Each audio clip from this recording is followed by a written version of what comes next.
really talking about how when you've experienced a lot of trauma, when people say things to you like, what's your role in your own suffering? It's not really helpful because maybe you've been conditioned to be like hyper analytical or like hyper vigilant towards other people's emotions. And then you blamed and judged yourself because that's what you were taught to do, because it was never anybody else's problem, especially like your parents, your caregivers, maybe an ex or whatever it might have been. So you've internalized a lot of accountability that wasn't yours, a lot of shame, a lot of blame, a lot of things like that. And so now that you're trying to heal and work through all this trauma and be your own person, you might find yourself being really resistant to taking accountability because, one, you don't even know if that accountability is yours. You don't know if it's conditioning and people putting you into boxes and like that being in your head, or if it's your actual voice and your actual conscious being like, hey, this is your role in your suffering and we need to take accountability for that. But not only that, but you might not know how to take accountability without shaming and blaming and judging yourself. So it almost feels like a lose-lose no matter what you do, because you're either not taking enough accountability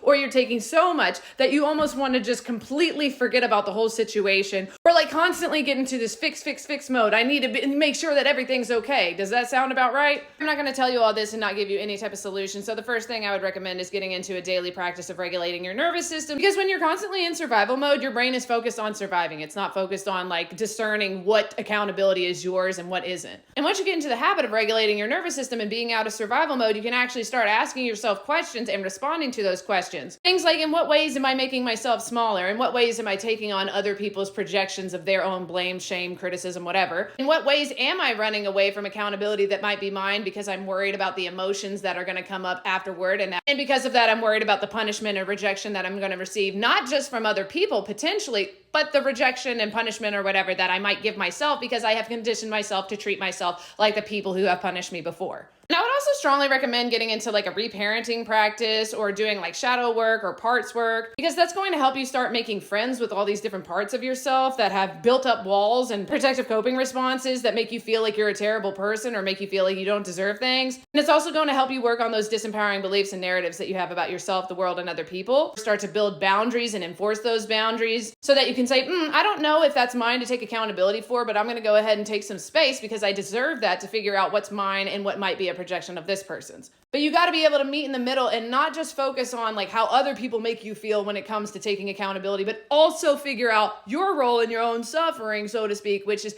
you making yourself feel bad for the things that you did, for taking accountability, or even taking on other people's projections and their accountability when you didn't need to. You are allowed to be upset about the things that you've done while giving yourself compassion. You are allowed to have boundaries or tell people like that's not mine to take accountability for while still being kind. There is a middle ground and you deserve to find that. So anyway, I hope that helps at least one person.